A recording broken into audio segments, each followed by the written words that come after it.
열왕기상 18장 41절부터 46절까지입니다. 함께 읽습니다. 엘리야가 아합에게 이르되 올라가서 먹고 마시소서. 큰 비의 소리가 있나이다. 아합이 먹고 마시러 올라가니라. 엘리야가 갈멜산 꼭대기로 올라갔어. 땅에 물어 엎드려 그 얼굴을 무릎 사이에 넣고 그 사환에게 이르되 올라가 바다편을 바라보라. 제가 올라가 바라보고 고하되 아무것도 없나이다. 가로되 7번까지 다시 가라. 7번째 이르러서는 저가 고하되 바다에서 사람의 손만한 작은 구름이 일어나나이다. 가로되 올라가 아합에게 고하기를 비에 막히지 아니하도록 마차를 갖추고 내려가소서 하라 하니라. 조금 후에 구름과 바람이 일어나서 하늘이 캄캄하여지며 큰 비가 내리는지라. 아합이 마차를 타고 이스르엘로 가니 여호와의 능력이 엘리야에게 임하매 저가 허리를 동이고 이스르엘로 들어가는 곳까지 아합 앞에서 달려갔더라. 아멘. 방금 읽은 본문 열왕기상 18장에는 엘리야 선지자의 기도가 나오고 이 기도는 3년이 넘게 하늘문이 닫혀서 비가 오지 않던 이스라엘 땅에 비가 오게 하는 기도였습니다. 사실상은 우리가 성경을 객관적으로 또 냉정하게 이렇게 신약과 구약 성경을 쭉 읽은다면 기도가 얼마나 가치가 큰 것인지, 또한 기도 가운데에 하나님께 드리는 간절한 기도가 어떤 역사를 이루는지 하는 것을 살펴볼 수가 있습니다. 많은 예수님 믿는 사람들은 사실은 기도의 부족 때문에 하나님의 큰 능력의 역사를 보지 못합니다.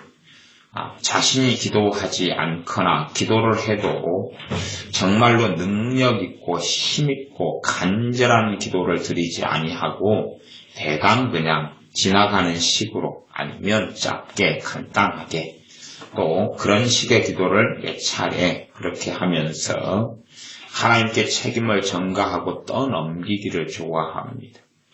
그래서 어떤 사람들은 그렇게도 기도합니다. 하나님의 뜻이면 되게 해주십시오. 안 뜻이면 안 되고 뜻이면 되게 해주십시오. 그러한 기도로 하나님께 책임을 전가하고 떠넘기기를 너무 좋아하지만 하나님께서는 기도의 원리와 기도의 뜻을 명백히 밝혀놓으셔서 어떠한 일들은 구하여야 하고 이러한 구함이 없을 때는 이루어지지 않는다라고 말씀하셨습니다.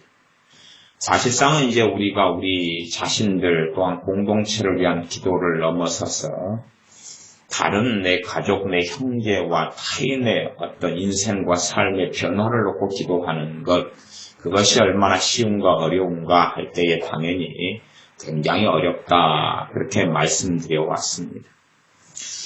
그렇게 해서 우리가 최소한은 우리 자신의 변화를 놓고 기도한다 그러면 우리가 우리 자신에 대한 책임을 지고 있는 책임 있는 당사자인 내가 나를 위하여 내 변화를 놓고 기도하고 내 변화, 내가 달라짐, 주님을 닮아감, 변화됨, 회개함, 거룩하게 되어짐, 이러한 것들 놓고 간절히 기도해도 우리 자신의 변화가 얼마나 더딘가 이걸 생각하면 우리가 우리 자신을 제외한 다른 사람을 놓고 기도할 때는 이보다 더 큰 수고를 해야 된다 하는 것을 알 수가 있습니다. 당연한 이야기입니다.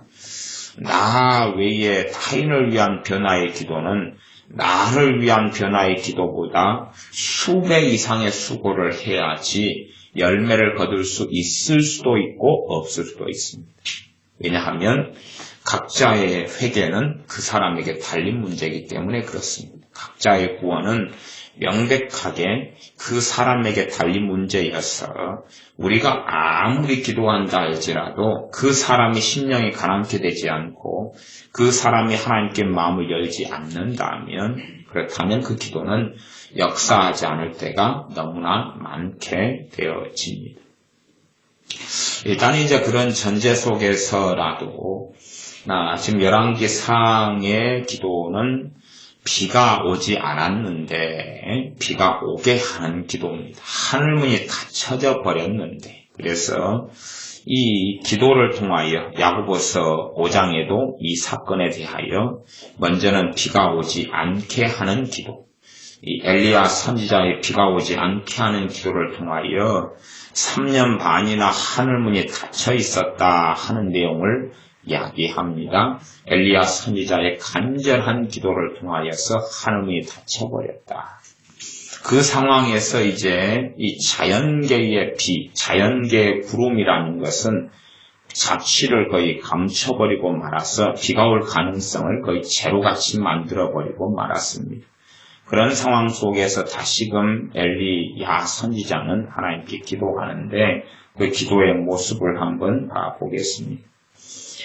그것이 42절부터입니다. 아합이 먹고 마시러 올라가니라 엘리야가 갈멜산 꼭대기로 올라가서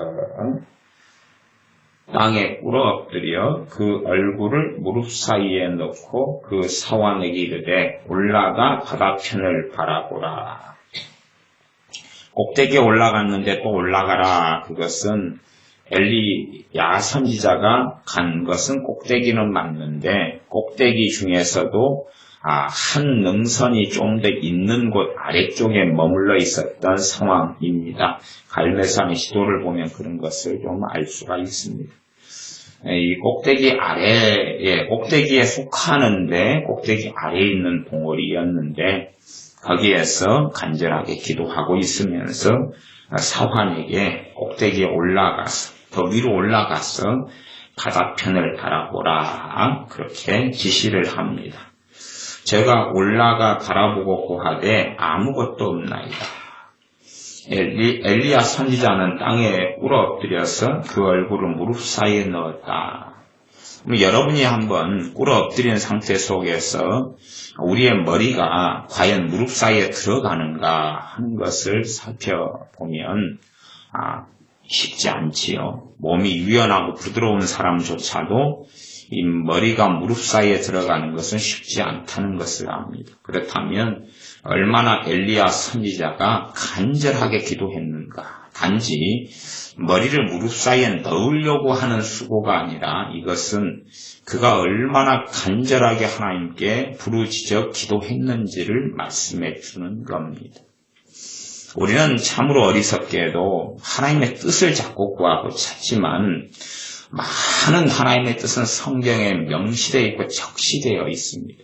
성경에 드러나 있는 하나님의 뜻이 정말로 많습니다. 그러나 사람들은 그 뜻을 보지를 않고 듣기 싫어합니다. 왜냐하면 하나님께 책임을 떠넘겨야 자신은 무죄가 되고 하나님 유죄가 되고 하나님의 어떤 가책을 이용해서 하나님을 조종할 수 있다. 그렇게 생각하는 모양입니다. 그러나 이 땅에서는 기도를 통하여 하나님의 살아계신 역사와 믿음을 통하여 하나님의 살아계신 역사와 나아가서 기도가 무엇보다 가장 근원적인 하나님의 은혜와 하나님의 능력과 하나님의 역사의 통로가 됩니다. 그리고 사실상 그 기도가 살아있는 사람이 믿음의 말을 할 때 역사가 있습니다. 그 사람의 기도가 능력이 없다. 그 사람의 기도가 응답이 없다. 그 사람의 기도가 힘이 없다. 그 사람의 기도가 하나님의 도우심을 가져오지 못한다. 그러면 그 사람의 믿음의 말도 사실상은 믿음의 말이 되지 않는다는 걸 알 수가 있습니다. 선포기도, 선언하는 기도, 심지어 마귀를 물리치는 대적기도 이런 것도 그 사람이 기도의 능력이 없는 사람이라면 별 무소용하다는 것을 잘 생각해야 됩니다. 그 사람이 어떤 기도의 능력을 체험해야 하냐 하면 이러한 간절한 기도의 능력을 체험해야 됩니다. 그래서 제가 여러 차례에 걸쳐서 우리 주님께서 겟세마네 동산에서 기도하셨던 기도에 대한 설명을 해왔습니다. 하나님의 뜻은 주님께서 십자가를 잘 지고 감당하는 것이었습니다. 그러나 그 일을 위하여 주님께서는 겟세마네 동산에서 땀방울이 핏방울이 되도록 기도를 하셨어야만 했습니다. 그것이 없고서야 십자가를 다 성취하실 수가 없었습니다. 하물며 그렇다면 우리의 인생과 삶 속에서 하나님께서 우리에게 주시고자 하는 것들이 많이 있다 할지라도 우리의 기도가 없음 때문에 누리지 못하는 것은 상상을 불허하게 될 것입니다. 그러나 사람들은 기도하기 싫어합니다. 왜냐하면 이러한 투쟁적이고 간절하게 하나님께 나아가는 기도는 결코 쉽게 배울 수 있거나 쉬운 것은 아니기 때문에 그렇습니다. 더군다나요, 믿음이 없는 사람들은 이 간절한 기도를 할 수 자체가 없습니다. 할 수 자체가 없어요. 간절한 기도를 하려고 5분, 10분 힘을 쏟아봐야 헛방구만 나오고 헛숨만 나오는 것처럼 됩니다. 믿음이 없는 사람들은 간절한 기도를 못합니다. 그래서 간절한 기도를 하나님께 드릴 수 있느냐 없느냐를 확인하면 내가 믿음이 조금이라도 있는가 아니면 내 믿음이 정말 지푸라기처럼 한번 성냥불로 태우면 다 타버리고 마는가 하는 것을 확인할 수가 있습니다. 간절하게 정말 어떤 것을 가지고 정말 중요한 것을 가지고 정말로 가치가 있는 걸 가지고 하나님께 나아갈 수 있느냐.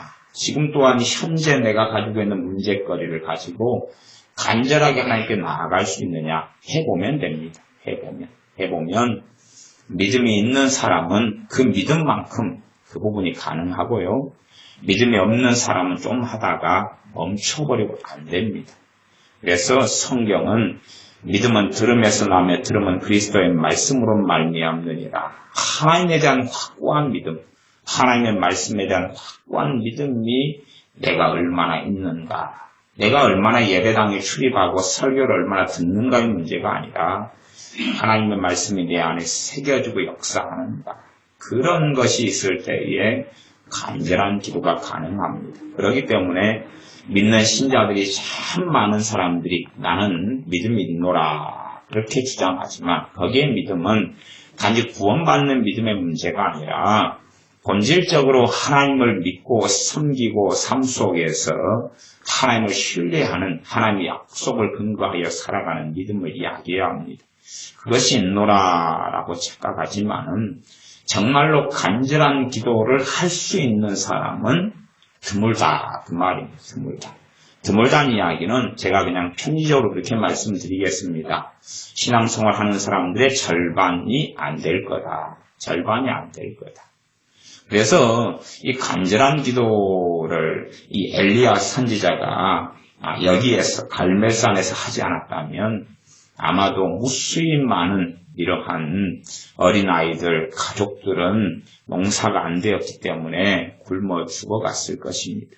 하나님의 어떤 특별한 뜻을 이루기 위하여 기도로 하늘문을 닫았는데 그러나 다시금 시간이 흘러서 하늘문을 열어야 했습니다.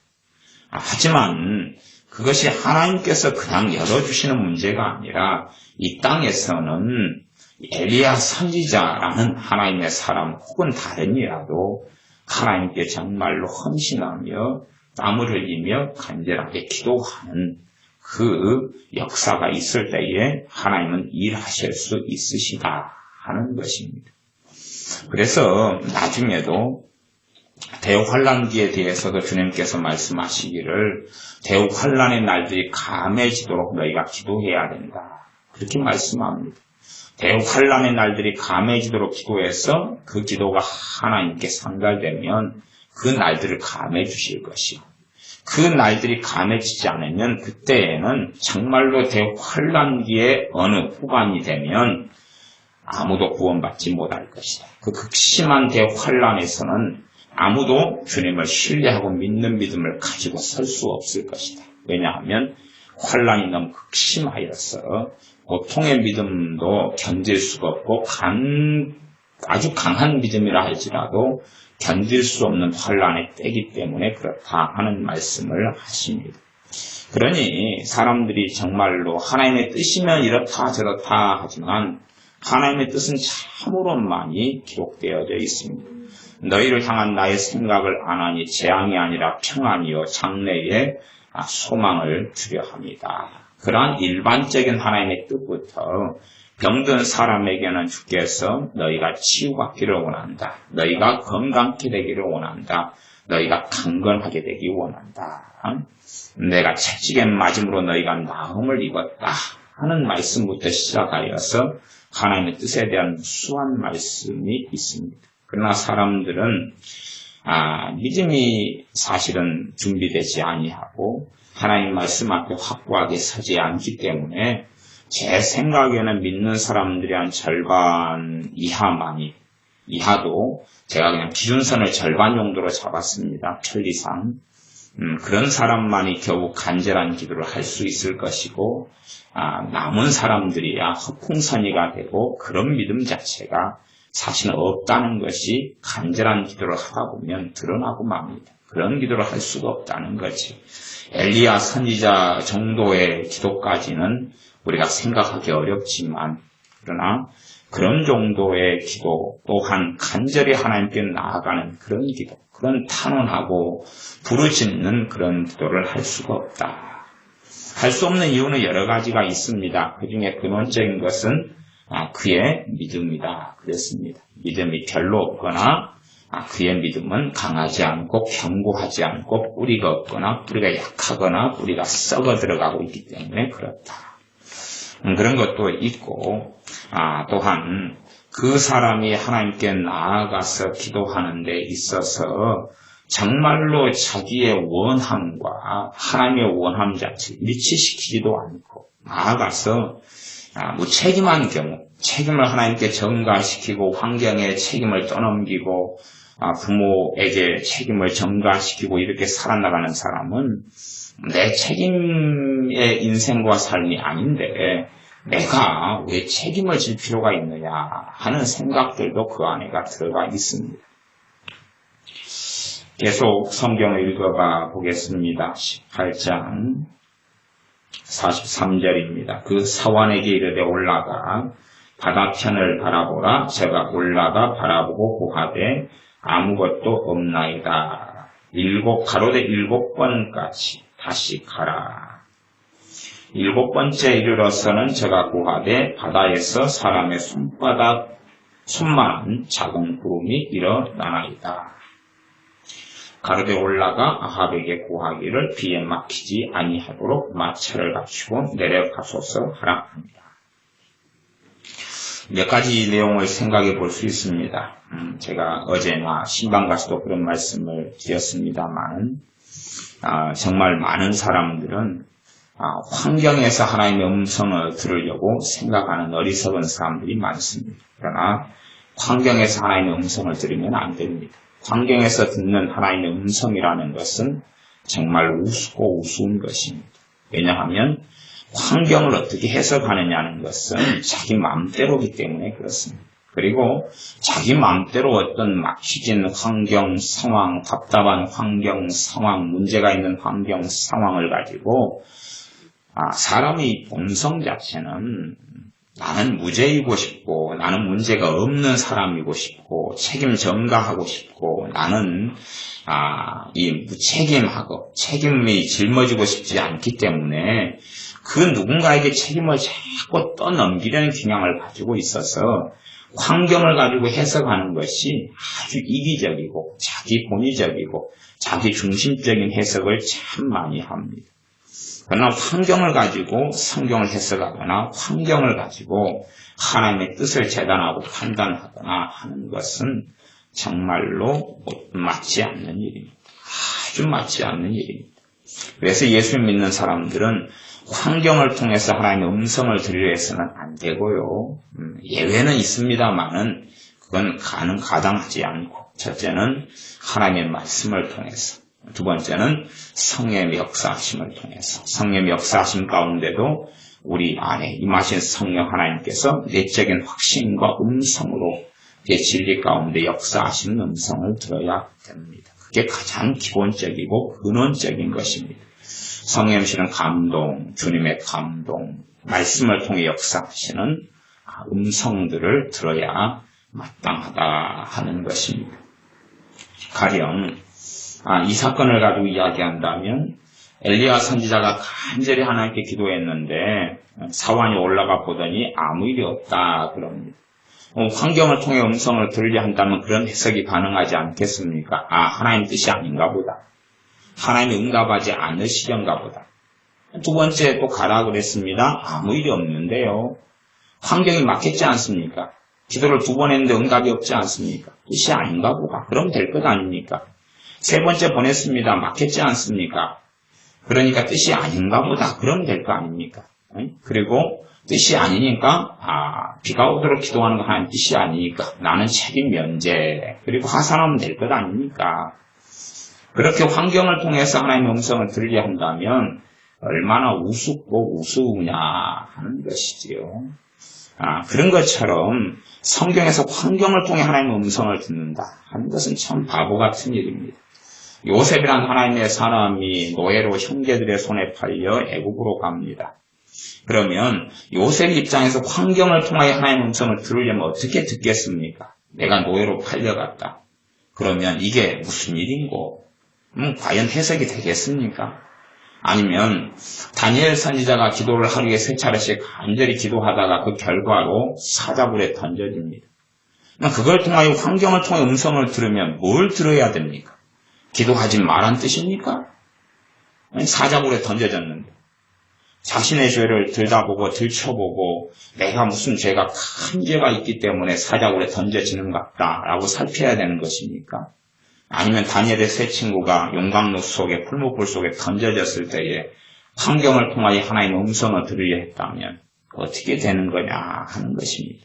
성경은 다 그런 이야기들이 연속입니다. 환경을 통하여 하나님의 음성을 들으려고 했다면 말이 안 되는 것이지. 아주 말이 안 되는 처참한 지경 속에 하나님의 사람들은 처하고 말았을 것입니다. 그러나 지혜롭게 하나님의 사람들은 환경을 통해 하나님의 음성을 듣지 않았습니다. 사도 바울 같은 경우 사도행전에 보면 복음을 전하러 여기저기 가다가 어느 때는 그렇게 성경에 나옵니다. 환경이 막히기도 했지만 예수님의 영이 허락지 아니하는지라. 근데 성령님의 역사하심이 있었어요. 허락하지 않는 역사하심이 있었어요. 그리고 이제 나중에 다시 기도하고 기도했을 때에 환상 가운데 마게도냐 사람이 나타나서 이리로 오라 그랬습니다. 그리고 그리 가려고 그렇게 선회하여서 그리 가게 됩니다. 그런다 해서 또 다 순탄하게 풀렸던 건 아닙니다. 그러나 하나님 뜻을 알고 있기 때문에 더 간절히 기도하고 더 두드리고 나아갔던 것입니다. 그리고 하나님께서 그들을 통해 역사하시는 복음의 열매들을 거둘 수 있었습니다. 그러니 어떤 일이 하나님의 뜻이라 할지라도 계속 막힐 수도 있고요. 그 다음에 하나님의 뜻이 아니어도 풀릴 수가 있다 하는 것입니다. 가령 하나님께서 요나 선지자에게 니느웨에 가서 하나님의 심판을 선고하라 그랬습니다. 그때에 요나 선지자는 그러기가 싫었습니다. 그래서 도망가려고 하나님의 말씀을 피하여서 타국으로 도망가려고 하나만 바다 건너 다시스로 가는 배를 이 구에서 멀리 도망가려고 했던 것 같습니다. 그래서 배를 타러 나왔더니 마침 배가 있었다 그럽니다. 마침 배가 있으니 환경상으로 하면 오이고 하나님께서 허락하시는 모양이다. 하나님께서 내가 니느웨에 가는 것을 가지 않는 것을 원하는데 원하시는 모양이다. 그럴 수 있지 않습니까? 그렇게 마침 다시스로 가는 배를 타고 가다가 이제는 하나님께서 진노하시고 하나님께서 징계하셔서 그 배가 전복되고 죽을 위기 속에 파손되고 다 죽을 위기 속에서 자청하고 자신이 범인이라는 것을 밝히면서 자신의 하나님께서 이런 일을 벌이셨기 때문에 나를 바다에 던져라 라고 이야기하고 바다에 던져집니다. 그리고 물고기 뱃속에 들어가죠. 우리 환경을 통해 하나님의 음성을 듣는 많은 믿는 사람들을 보는데 그 사람들은 마귀에게 속기도 쉽고 자신의 이기심과 자신의 어리석음 속에 속아서 그리고 어리석은 결정을 하고 그러면서 또한 하나님께 책임을 전가하고 떠넘기기를 너무 좋아합니다. 그러나 성경 결코 환경에서 하나님의 음성을 들으라고 이야기하지 않습니다. 그러니 환경에서 하나님의 음성을 들으려는 어리석음은 벗어야 됩니다. 주님께서 복음을 전하고 말씀을 전하셨을 때에 바리새인 서기관들은 주님을 죽이려고 모의합니다. 주님을 많은 사람들은 싫어하고 증오하고 모독합니다. 그럼 예를 들어서 어떤 사람의 귀신을 쫓아내는데 어떤 이들은 바알세불이 들렸다. 바알세불이 집혀서 귀신 들려서 귀신을 쫓아낸다. 귀신의 왕의 능력을 힘입어서 귀신을 쫓아낸다. 이런 모독을 하고 공격을 합니다. 그러면 그런 공격을 받았기 때문에 주님께서 이것은 하나님께서 귀신을 쫓아내는 일을 하지 말라는 뜻인가 보다. 왜? 반대가 나타나니까. 모독이 나타나니까. 그럼 되겠습니까? 안 되겠습니까? 심지어는 어떤 너무나 예민한 사람들은요. 모든 죄에 대한 책임을 자신이 짊어지려는 사람들이 있습니다. 그러니까 다른 사람이 죄를 짓는데도 그 죄에 대한 책임을 자기가 건수를 제공했다고 하는 극단적인 사람이 있습니다. 예를 들어 스데반 집사님이 복음을 전하고 말씀을 전합니다. 이 말씀을 듣는 사람들이 분개하여서 돌로 쳐서 죽입니다. 스데반 집사님 말씀을 전할 때는 성령 충만했습니다. 그러면 스데반 집사님 말씀을 전하지 않았다면 그 사람들은 살인자가 됐겠습니까? 안 됐겠습니까? 안 됐겠죠. 스데반 집사님 말씀을 안 전했다면 스데반 집사님 듣는 사람들이 돌로 쳐서 안 죽였을 거 아닙니까? 그지요? 그러면 결국은 그렇게 따지면은 스데반 집사님을 죽인 사람들, 이 살인자들을 만든 사람이 누가 됐다는 이야기예요? 스데반 집사님이 됐다는 이야기예요. 그 다음에 스데반 집사님이 자의로 말씀을 전한 게 아니라 성령 충만하여서 말씀을 전했으니까 살인자를 누가 만든 겁니까? 성령 하나님이 만든 것이 되죠. 근데 그런 웃기는 가당치 않은 생각을 하는 사람들도 많이 있습니다. 그것을 변태적이고 정신병적인 일이다 하는 것이지요. 스데반 집사의 말씀을 증거하는 것은 듣는 사람들이 주는 하나님의 은혜고 하나님의 복이었습니다. 그러나 듣는 사람들이 강탈하고 악해서 스스로 살인자의 길을 걸은 것입니다. 하나님 만드신 것도 아니고 하나님이 그들에게 은혜와 구원의 길을 열어놓으셨던 것입니다. 선지자들이 다 하나님의 말씀을 증거했을 때에 그걸 듣는 이스라엘 사람들은 선지자들을 돌로 쳐 죽이는 것이 일반적인 일이었습니다. 왜냐하면 그들은 악했기 때문에 그렇지. 그렇다 해서 선지자가 악을 조장했고 만들었다. 그렇게 할 수는 없는 거다. 그 말입니다. 그러니 우리가 어떤 일에 대한 책임까지, 한 것에 대한 책임까지 우리가 다 짊어지는 어리석은 자리에 들어가서는 안 됩니다. 그래서 환경을 통하여 하나님의 음성을 듣는 그것은 예외는 있으나, 예외는 있으나, 때로는 어떨 때는 그것 때문에 두드려 볼 수가 있다. 그 말입니다. 두드려 볼 수 있고, 다시 재확인해 볼 수 있고, 다시금 엎드려 볼 수 있다 하는 것이지, 환경을 통해서 결론을 내려버리면 안 돼요. 환경이 막혔을 때에 그것을 통해서 다시금 점검하고, 다시금 하나님께 기도하고, 다시금 하나님께 나아가는 그러한 과정이 되면 괜찮은데, 과정이 아니라 환경을 통하여 스스로 결론을 내려가지고 판단해버리는 근거가 되면 결코 안 되는 것입니다. 그 말씀을 드리고, 그 다음에 이제 44절에 그래서, 이 7번째에 이르러서는 제가 구하되 바다에서 사람의 손만한 작은 구름이 일어나나이다. 이렇게 서원이 이야기할 때에 그래도 올라가 아합에게 구하기를 비에 막히지 아니하도록 마차를 갖추고 내려가소서 하라. 이 믿음을 사용하는 것도요, 아무 때나 사용하는 것이 아닙니다.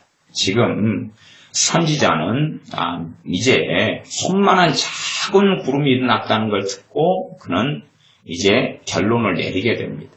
그런데요, 생각해 보십시오. 예를 들어 한 번 간절히 기도했어요. 그 다음에 이제 응답했다. 그리고 하산해버리면, 믿음을 가져버리면 어떻게 될까요? 그건 진짜 믿음일까요? 가짜 믿음일까요? 가짜 믿음이겠죠. 그러니까 사람들이 참 이 자기가 말씀을 믿고 있어도요, 하나님하고 맞아야 돼요. 이게 가짜 믿음인 경우가 너무 많아요. 그 가짜 믿음이라는 게 자기 확신을 이야기하는, 자기 확신을. 엘리야 선지자가 2번 기도한 다음에 하나님 이루어 주실 것이다. 그리고 손 털고 가버리면 2번 기도한 다음에 사환에게 아방한테 가서 일러라. 비에 막히지 아니하도록 마차를 답시고 내려가소서. 그렇게 이야기해라. 그렇게 해봐야 비가 오겠어요? 안 오겠어요? 안 오지요. 3번 지난 다음에 선지자가 믿음을 가져요. 기도했으니까. 그러니까 그런 믿음은 가당치 않은 믿음이 됩니다. 그러니까 사람들은요, 믿음에 대한 말씀을 들은 다음에 믿음의 정확한 타이밍과 때가 돼야 돼. 무르익어야 돼. 무르익어야지 믿음을 쓸 수가 있는 거예요. 그러니까 여러분이 내가 바른 것을 행했다 그래서 그것이 바로 믿음을 가져오진 않아요. 무슨 말인 거 아니? 내가 논에다가 이 파종을 했어요. 모내기 했고 심어가지고 알곡이 익어가고 있어요. 알곡이 한 9월 정도 됐어요. 아직 알곡이 다 익지 않았죠? 그럼 분명히 지금 모내기 했고 지금 벼를 심었고 벼 알갱이가 지금 익어가고 있어요. 9월인데 아직 다 익지 않았어요. 그럼 분명히 내가 심었잖아요. 거기에서 이제 한 8월이나 9월 정도에 수확을 해버려요. 그리고 그걸로 밥을 해가지고 먹으려고 그래요. 그럼 밥이 돼요? 안 돼요? 밥이 안 될 거 아니에요. 그러니까 이런 상황에서 믿음을 써가지고 아직 수확기가 된 다음에 수확을 하는 거예요. 근데 사람들은 그렇게 생각 안 해요. 조급하고 급하니까 믿음을 자기가 함부로 갖다가 사용하면서 믿음은 성령의 역사하심과 때하고 딱 맞아야 돼요. 맞아야 돼요. 혼자서 믿습니다. 그것이 방향이 틀렸다는 이야기가 아니라 방향도 맞아야 되지만 때도 맞아야 돼요. 예를 들어 보리를 심어놓고 밀을 거두기를 바라면 그 방향 자체가 틀린 겁니다. 보리를 심어놓고 벼를 거두기를 바라면 그것도 방향이 틀린 거예요. 시금치를 심어놓고 콩나물을 거두기를 원해도 틀린 거죠. 양파를 심어놓고 고구마를 캐기를 원해도 틀린 거예요.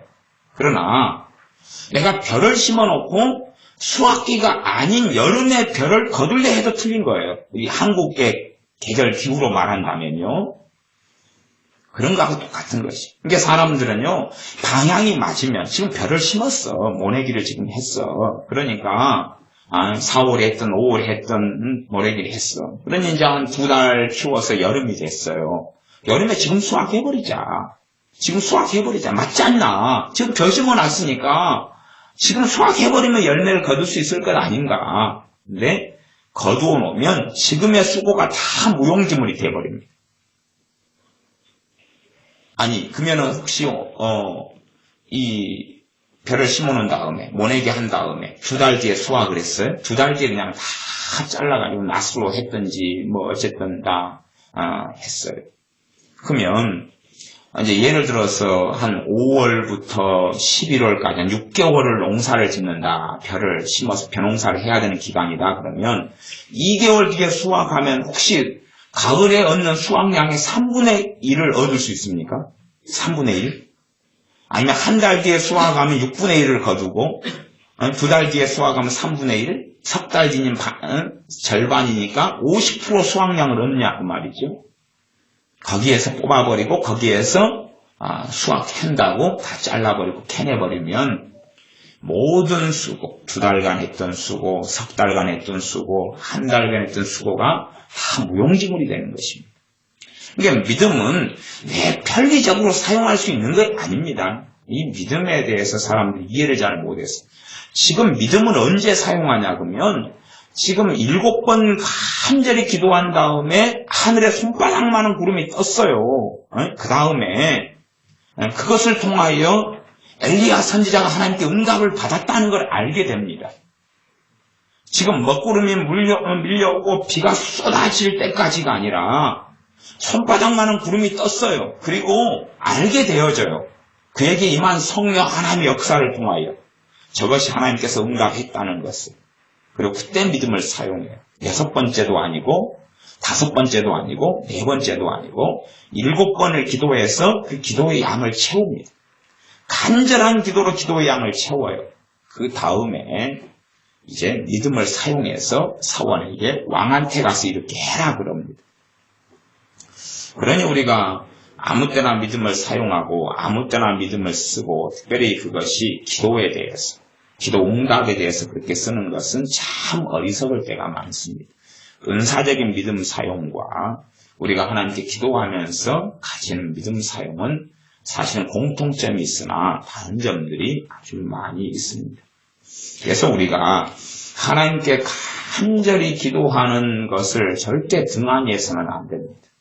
우리가 특별히 평안할 때가 되면 환경적으로 문제가 없을 때는 정말로 영원한 가치가 있는 것들을 위하여 간절히 기도할 때라는 것을 이해를 하셔야 됩니다. 물론 환경적으로 어려움이 있을 때는 그것을 놓고 하나님께 간절히 나아가셔야 됩니다. 왜냐하면 우리가 평안하지 아니하면 신앙생활도 제대로 할 수 없다는 것을 알고 있기 때문에 그렇습니다. 그래서 우리가 제대로 간절하게 이렇게 기도하지 않아요. 이 엘리야 선지자가 얼마나 믿음이 좋은 사람입니까? 이 당대에 하나님께서 함께 하시는 그러한 대단한 믿음의 사람입니다. 근데요, 하나님의 사람이 이 당대에 별로 없었어요. 하나님이 숨겨둔 사람이 한 7천이 있었다 그래도 표면에 드러나서 하나님의 말씀을 증거하고 전하는 사람은 이 당시대에 이 지구상에 엘리야 선지자 같은 사람이 그 유일합니다. 그러니 하나님이 이 사람과 얼마나 함께 해주셨으며 이 사람을 얼마나 극진히 여기셨겠으며 얼마나 함께 하셨겠습니까? 그러나 이러한 선지자라 할지라도 간절한 기도를 했어야 되고 그것도 7번이나 했었어야 했습니다. 그렇다면 우리는 말해서 뭐 하겠냐 하는 것입니다.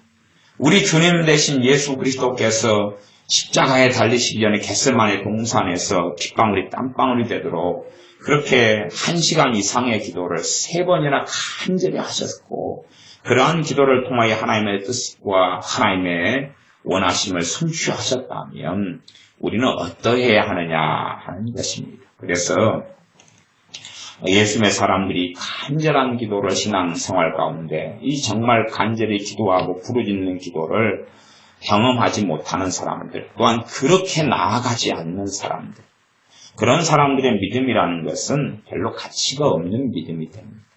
별로 그 사람들의 믿음이라는 것은 힘과 능력이 없습니다. 물론 내가 성령 충만한 시절을 보낼 때에 그때에는 좀 다른 상황이 약간은 벌어지기도 합니다만 그러한 예외적인 경우보다는 일반론적으로 간절한 기도가 우리의 삶에 얼마나 있는가 그것을 통하여 하나님의 내 힘으로 되지 않는 일들에 하나님의 살아계신 역사와 권능을 얼마나 내 삶 속에 권능이 부어지고 나타나는 것을 얼마나 볼 것인가 얼마나 누릴 것인가 나아가 하나님의 자녀의 권세라는 것이 말만으로 하는 게 아니라 기도의 권세를 이야기합니다. 기도하고 응답받는 것을 이야기합니다. 사도 바울이 얼마나 하나님 뜻대로 살았던 사람이라 할지라도 그가 얼마나 간절하게 기도하고 나아갔는가는 신약성경 서신서들에 보면 끊임없이 확인할 수 있습니다. 우리 주님께서 아들이시라도 그가 정말로 얼마나 기도에 헌신되셔가지고 사셨는지 밤이 맞도록 철야하시고 기도하시고 시간만 나면 기도하러 나아가셨던 것을 누가복음 같은 곳에 보면 주님의 기도의 삶이 가장 적나라하게 많이 드러나 있습니다. 그렇고 해서 하나님 뜻을 성취하셨다면 우리 예수님 믿는 사람들이 이러한 간절한 기도, 하나님께 나아가서 간절히 부르짖는 기도를 배우지 못한다면 우리 삶에 우리가 주님께서 우리에게 원하시는 것들의 극히 일부만 누리거나 아니면 마귀에게 심하게 당하다가 신앙이 뭔지, 영적인 세계가 뭔지, 하나님 말씀의 능력이 뭔지, 하나님의 자녀됨이 뭔지를 누리지도 못한 채 비참한 삶으로 인생을 마감할 수도 있습니다. 이 본문의 말씀을 포함해서 성경에 기록되어 있는 야고보서 5장 말씀만 같이 읽어보고 말씀을 마무리하도록 하겠습니다. 신약성경 야고보서 5장 말씀을 같이 읽어보겠습니다. 히브리서 다음에 있습니다.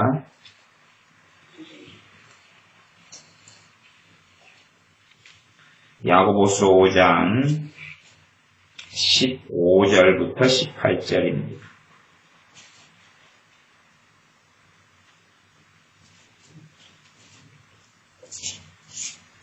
야고보서 5장 15절부터 18절까지 제가 읽어보겠습니다. 믿음의 기도는 병든 자를 구원하리니 주께서 저를 일으키시리라. 혹시 죄를 범하였을지라도 사하심을 얻으리라. 이러므로 너희 죄를 서로 고하며 믿음의 기도가 병든 자를 일으킬 수 있다 말씀하고, 단지 믿음의 기도는 내가 믿나이다 예수 이름으로 고쳐지게 해주시옵소서 고쳐질지어다 아멘을 이야기하지 않습니다. 그런 단순한 믿음의 기도를 넘어서서 정확하게 뭘 이야기하냐면 5장 16절을 이야기합니다. 이러므로 너희 죄를 서로 고하며 병 낫기를 위하여 서로 기도하라 그러면서 이 교회의 장로들을 병든 사람은 청하는데 왜 그러냐 하면 5장 16절 때문에 그렇습니다. 하반절에 의인의 간구는 역사함이 많으니라. 지금 이 믿음의 기도의 본질에 무엇을 집어넣고 있습니까? 간구를 집어넣고 있어요. 간구는 간절한 기도, 부르짖는 기도를 이야기합니다. 간절한 기도를 이야기해요. 그냥 이렇게 쉽게 하는 기도가 아니라 간절한 기도를 이야기합니다. 어떤 병은 우리가 치료 안 받아도 그냥 몸으로 때우고 버티면서 살 수 있는 병도 있고 병원을 통해 치료받을 수 있는 병도 많습니다. 그러나 주님이 아니면, 하나님께서가 아니면 치료될 수 없는 병들, 그런 병들은 믿음의 기도를 통해서 치유받을 수 있고 그것이 하나님의 뜻입니다. 심지어는 죄를 통하여 병이 들어왔다 할지라도 병이 고쳐지면서 무엇도 함께 용서받습니까? 죄까지도 함께 용서받는 놀라운 일들이 벌어지는 것을 봅니다. 그런데 본질적인 것은 이러한 믿음의 기도의 본질 속에 16절에 의인의 간구라고 이야기합니다. 의인의 간구. 정말로 여기서 의인은 하나님 뜻대로 사는 사람들, 하나님 뜻대로 하나님 앞에 바르게 사는 사람들을 이야기합니다. 이런 사람들의 간구는 역사함이 많다. 내가 하나님 보시기에 옳게 사는 사람들, 이 사람을 이야기하는 의인입니다. 그래서 성경의 의인은 두 가지로 왔다 갔다 하면서 결국은 한 가지 의미를 또 가지게 됩니다. 첫 번째 의인은 예수님의 피로 예수를 믿는 믿음을 통하여 의롭게 된 사람들, 그 의인의 의미 하나고, 또 하나는 그 사람들이 정말로 실제적인 삶 속에서 하나님의 뜻을 성취함에 이루어가는 사람들, 그러한 의인, 이 두 가지 의미를, 그래서 거듭남에서 이야기하는, 중생과 거듭남의 말씀의 스토리 속에서 이야기하는 의인이 있고, 그 다음에 실제적으로 하나님을 기쁘시게 하며 살아가는 의인을 이야기하고 있는 이 두 가지 의인의 뜻이 왔다 갔다 합니다. 결과론적으로는 하나입니다. 결과론적으로는 하나이다 입니다. 여기에서는 후자를 이야기합니다. 이 의인은, 그래서 이 위에 장로들을 청하라, 그 말은 지금의 어떤 저 같은 목회자, 안수받은 목회자를 이야기하는 것이 아니라 당시의 주의 종들은 신앙과 믿음과 인생과 삶이 검증된 사람들, 믿음이 검증된 사람들, 정말로 성령 충만한 사람들. 초대교회에 7 집사님을 세우셨을 때에 성령 충만하고 지혜가 충만하고 믿음이 충만한 사람들이 7명을 뽑았던 것처럼 주의 종은 그분들이나 아니면 그분들보다도 나은 분들의 수준에 있는 사람을 뽑았던 것이에요. 그러니 이런 분들을 이야기하는 것이지, 요즘에 그냥 편리적으로 우리같이 신학교에 나와서 안수받는 그런 목회자를 이야기하는 것은 아닙니다. 아무나를 이야기하는 것은 아닙니다. 이렇게 정말로 주님 앞에 뜻대로 살아가는, 주님을 정말로 신실하게 잘 믿는, 성령 충만하고 주께서 함께 하시는 그 사람들, 주님 앞에 주님을 기쁘시게 하는 사람들, 이 사람을 여기서는 의인이라 그럽니다. 이 사람들의 간구, 간절한 기도는 역사하는 힘이 많다라고 말씀합니다. 그래서 예수님 믿는 사람이라 할지라도 우리의 기도가 하나님 앞에서 동일하게 취급받지는 않는다는 걸 아셔야 됩니다. 우리가 생각해 보십시오. 내 가정 안에서도 내 자식이 3명 있다. 그런데 한 자식은 꼴통이라, 꼴통. 꼴통이고 막 속만 썩이고 돈만 주면은 못된 짓 하고, 그리고 지멋대로 하고 그런 꼴통 하나 하고. 그래서 돈만 있으면 사고를 쳐요. 돈이 없으면 가만히 있어야 되잖아요. 집에 사고 안 치고. 돈 있으면 이제 누구 만나러 다녀야지. 친구 만나러 다니고, 돈 있으니까 게임방 다니고, 돈 있으니까 노래방 가고, 돈 있으니까 술 마시고, 돈 있으니까 담배 사 피우고 그럴 거 아니에요. 그렇죠? 네. 그러나 어떤 자식은 돈이 있으니까 그 돈을 잘 관리해서 정말 쓸 때 쓰고, 안 쓸 때 안 쓰고, 그리고 자기가 지금 해야 될 것에 그 돈을 투자를 해요. 그러면서 자신의 미래를 준비해요. 그런 지혜로운 자식이 있다. 그러면 이제 같이 이 꼴통이 돈 달라 그래요. 알아요. 저 꼴통한테 돈 만 원 주면 무슨 일이 벌어질지. 그렇죠. 그러면 달라 그러는데 부모 입장에서 꼴통이 손에 돈이 10원도 없어도 줘야 돼요, 말아야 돼요, 이거. 고민되잖아요. 주면 사고 칠 거 아니에요. 어떻게 해야 돼요, 도대체. 이 꼴통은 또 안 주면 안 준다고 난리잖아요. 주면 그 돈 가지고 선하고 좋은 일 속에 바르게 하질 않아요. 그냥 자기 배고플 때 햄버거라도 사 먹으면 감사한데, 돈 있으면 이제는 싸돌아다니고, 돈 있으면 애들과 만나가지고 못된 짓거리 하고 돌아다니는 거. 돈 있으면 지 마음대로 돈 다 쓸 때까지는 안기 들어와요, 집을. 에? 어떻게 해야 되냐, 그 말이, 이게, 꼴통이. 이런 못돼 처먹은 놈들이 있고, 그 다음에 이제 바른 자식이 있어요. 이걸 성경에서 의인이라 그래요. 이런 자식이 이제 돈을 달라 그러면, 정말 더 주고 싶죠. 뻔한 것 아닙니까? 꼴통 하나하고 정말로 참 부모의 마음을 기쁘게 하는 자식하고 용돈을 달라고 똑같이 하면, 기쁘게 하는 자식은 신뢰를 해요. 함께 살아오면서 신뢰할 수 있고 믿을 수가 있어요. 사람을 믿을 수 있어요. 믿을 수 있기 때문에, 어제 너 돈 많은 가져갔는데 오늘 또 달라 그러냐. 그런 일이 벌어져도, 신뢰를 해요. 뭔 일이 있겠거니. 뭔 일이 있겠거니. 믿을 수 있으니까. 그래. 또 다음에 또 필요하면 또 달라 그래라. 그렇게 말할 수 있지요. 그러니 내 속으로 낳은 자식이라 할지라도 똑같이 부모에게 용돈을 청구해도 대우는 다릅니다. 이게 같을 수 없어요. 그러나 이 못해본 꼴통은 자기보다 말 잘 듣는 다른 형제가 있다고 하면 동일하게 취급받기를 원해요. 그렇죠? 자기가 하는 행동과 행사를 살펴보지 않고, 저렇게 똑같이 어제 만원 달라 그래서 좋고, 오늘 또 달라 그러면 또 주고, 나는 지금 일주일 전에 달라 그래가 일주일 다 까먹고 지금 하루에 만원 다 먹고 지금 6일째 지금 손가락만 빨고 있는데, 돈이 없어 밖에도 못 나가고 친구도 못 만나고 노래방도 못 갔고 지금 그러고 있는데, PC방도 못 갔고 그러고 있는데, 지금 저 인간이 돈 달라고 하면 어제 줘놓고 오늘 또 주고 왜 나한테는 안 줘요? 그러면 부모는 뭐라고 말해야 돼? 네 꼴통 네 행사를 생각해봐. 네가 하는 짓거리를 생각해 봐야지. 하나님도 같은 분이라는 건 많이 아셔야 됩니다. 그래서 의인의 간구와 역사하는 힘이 많은 거예요. 의인의 간구가. 하나님이 나를 보실 때 나를 기뻐하시는 사람. 하나님이 나를 보실 때 즐거워하시는 사람. 그 사람이 될 때에 우리의 기도는 참으로 열매를 잘 맺습니다. 힘이 강하니까. 하지만 그런다 할지라도 정말로 주께서 기뻐하시는 사람, 의인이라 할지라도 이 사람들도 무엇이 필요합니까? 간구가 필요해. 간구가. 그러면 그런 사람도 아니에요. 신앙적으로 주님 앞에 꼴통이라고. 꼴통이 주여 해주소서 이상. 현재서 하나님께서 해주실 일이 있습니까? 없습니까? 없어요. 그러놓고도 하나님께 책임을 다 뒤집어 씌우겠다는 거예요. 그러니까 성경을 뭘로 보는지는 이해할 수 없어요. 성경을 자기 멋대로 보고 하나님을 멋대로 재단하고 판단하지만 나중에 주님께서 하신 말씀 뭐냐 하면 내가 한 마리 너희를 심판할 것이다. 그래서 내가 한 마리. 너희는 너희들이 믿고 싶은 대로 나를 믿지만 나는 분명히 내 뜻을 계시해놨고 내가 어떻게 행하는가를 정확히 이야기해놨으니까 내가 아니라 내가 한 마리 너희를 심판할 거예요.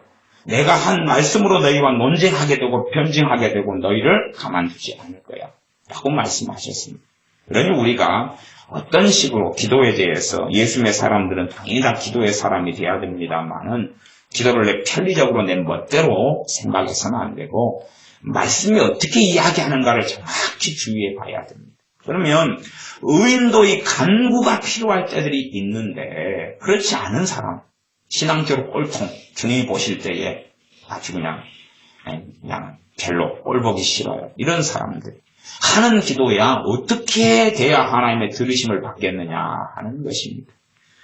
그러면서 이제 엘리야 선지자 이야기를 합니다. 17절 18절입니다. 엘리야는 우리와 성경이 같은 사람이로되, 우리와 성경이 같다는 이야기는 어떤 어리석은 정기들이 쓰는 것처럼 태어날 때부터 각 혁거새처럼 아래에서 태어났느니 종자가 틀렸나느니 그런 이야기가 아니라 같은 사람이다. 성경이 같다는 이야기는 같은 연약함, 같은 두려움, 같은 어리석음, 같은 결점, 단점을 가지고 있는 우리하고 비교했을 때의 차이가 없는 사람이다. 그 말이에요. 차이가 있다면 그는 주님을 사랑했고, 차이가 있다면 그는 주님을 의지했고 신뢰했고 그분의 말씀으로 살았기 때문에 성령의 권능과 역사와 함께 하심이 있었다는 차이일 뿐이지, 하나님이 떠나시고 진리의 말씀이 없다면 우리하고 같다 그 말이에요. 이런 사람이 제가 비오지 않기를 간절히 기도한지, 어떻게 기도했답니까?